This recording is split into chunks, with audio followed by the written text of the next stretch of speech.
ಎಲ್ಲರಿಗೂ ಕೂಡ ಶುಭೋದಯ, ನಮಸ್ಕಾರಗಳು. ಈ ನಾಡಿನ ಆರಾಧ್ಯ ದೈವ, ಮೂರು ರತ್ನತ್ರಯರುಗಳು, ಅವರು ಕೂಡ ನಮ್ಮ ಆಧ್ಯಾತ್ಮಿಕ ಲೋಕದ ರತ್ನತ್ರಯರು ಅಂತಾನೆ.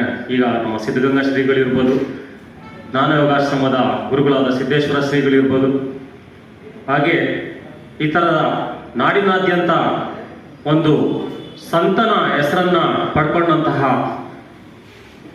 ಸಿದ್ದೇಶ್ವರ ಶ್ರೀಗಳ ಕುರಿತಾದಂತಹ ರಾಗಮವರು, ನಮ್ಮ ನೆಚ್ಚಿನ ಲೇಖಕರು ಆಗಿರ್ತಕ್ಕಂಥ ರಾಗಮವರ ಯೋಗಸ್ಥ ಕೃತಿಯ ಕುರಿತಾದನ್ನು ಬಂದಿರತಕ್ಕಂತಹ ಸಂಪಾದಿತ ಕೃತಿ ಡಾಕ್ಟರ್ ದೇವಿಕಾ ಎಸ್ ಮೇಡಮ್ ಮತ್ತೆ ನಾನು ಸಂಪಾದಿಸಿರ್ತಕ್ಕಂತಹ ಲೋಕದೃಷ್ಟಿ ಲೋಕಸೃಷ್ಟಿ ಈ ಕೃತಿ, ಮತ್ತೆ ಡಾಕ್ಟರ್ MS ಚಾಂದ್ ಕವಟೆ ಅವರ ಬುದ್ಧ ನೆನಪುಗಳು ಈ ಕೃತಿ ಲೋಕಾರ್ಪಣೆ ಸಮಾರಂಭವನ್ನು ನಮ್ಮ ಜ್ಞಾನ ಸಂಬುದ್ಧ ಪ್ರಕಾಶನ ವತಿಯಿಂದ ಇವತ್ತಿಲ್ಲಿ ಏರ್ಪಾಡು ಮಾಡ್ಕೊಂಡಿದ್ದೇವೆ.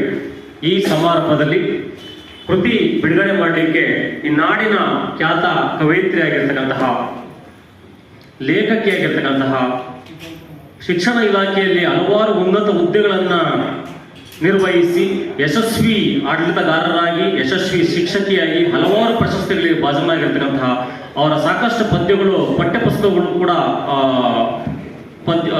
ಪಠ್ಯ ವಸ್ತು ಆಗಿದೆ. ಅಂತಹ ಪ್ರಸಿದ್ಧ ಲೇಖಕರು, ಕವಯಿತ್ರಿ ನಮ್ಮ ಈ ಸಮಾರಂಭಕ್ಕೆ ಬಂದಿರೋದು ತುಂಬಾ ಸಂತೋಷ, ಸಡಗರ. ನಮ್ಮ ಕರೆಗೆ ಹೋಗೊಟ್ಟು ಅವ್ರಿಗೆ ಕೇಳಿದ ತಕ್ಷಣ ಒಪ್ಕೊಂಡ್ರು madam. Doctor Lalitha K Hosapete madam ಅವರಿಗೆ ಪ್ರಥಮವಾಗಿ ಎಲ್ಲರ ಪರವಾಗಿ, ನಮ್ಮ ಪ್ರಕಾಶನ ಪರವಾಗಿ ಸ್ವಾಗತವನ್ನು ಬಯಸ್ತಾ ಇದ್ದಾರೆ.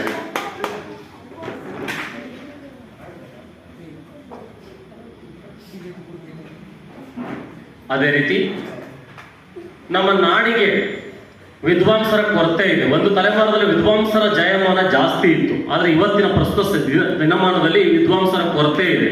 ಆದರೆ ಆ ವಿದ್ವಾಂಸರ ಕೊರತೆಯನ್ನು ನೀಗಿಸ್ತಾ ಇರತಕ್ಕಂಥವ್ರು ನಮ್ಮ ನೆಚ್ಚಿನ ಗುರುಗಳು, ವಿದ್ವಾಂಸರು, ಲೇಖಕರು, ಅನುವಾದಕರು, ಕೇಂದ್ರ ಸಾಹಿತ್ಯ ಅಕಾಡೆಮಿ ಪ್ರಶಸ್ತಿ ಅಂತ ಅನುವಾದ ಪ್ರಶಸ್ತಿಯನ್ನು ಪಡ್ಕೊಂಡಿರ್ತಕ್ಕಂಥವ್ರು, ಕಾಲೇಜು ಶಿಕ್ಷಣ ಇಲಾಖೆಯಲ್ಲಿ ಜಂಟಿ ನಿರ್ದೇಶಕರ ಹುದ್ದೆಯನ್ನು ಅಂತ ಆ ಹುದ್ದೆಗಳನ್ನು ನಿರ್ವಹಿಸಿರ್ತಕ್ಕಂತಹ ನೆಚ್ಚಿನ ಗುರುಗಳಾಗಿರ್ತಕ್ಕಂಥ ಡಾಕ್ಟರ್ R ಲಕ್ಷ್ಮೀನಾರಾಯಣ ಸರ್ ಅವರು ಇವತ್ತಿನ ಕಾರ್ಯಕ್ರಮದ ಅಧ್ಯಕ್ಷತೆಯನ್ನು ವಹಿಸಿದ್ದಾರೆ. ಅವರು ಕೂಡ ನಮ್ಮ ಪ್ರಕಾಶನದ ಪರವಾಗಿ, ತಮ್ಮೆಲ್ಲರ ಪರವಾಗಿ ಹೃದಯಪೂರ್ವಕವಾಗಿ ಸಮಾರಂಭಕ್ಕೆ ಸ್ವಾಗತವನ್ನು ಬಯಸ್ತಾ ಇದ್ದೇನೆ. ಅದೇ ರೀತಿ ಇವತ್ತಿನ ಮುಖ್ಯ ಅತಿಥಿಗಳಾಗಿ ನಮ್ಮ ಜ್ಞಾನ ಸಂಬುದ್ಧ ಪ್ರಕಾಶನದ ಮುಖ್ಯ ಒತ್ತಾಸೆ ಅಂತ ಅಂದ್ರೆ ನಮ್ಮ ರಾಗಮವರು. ರಾಗಮ ಅಂತ ಹೇಳಿದ್ರೆ ತಪ್ಪಾಗಲಾರದು.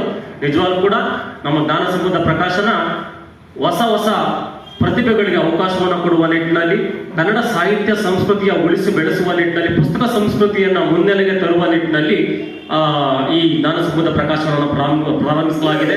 ಮೊನ್ನೆ ತಾನೇ ಡಾಕ್ಟರ್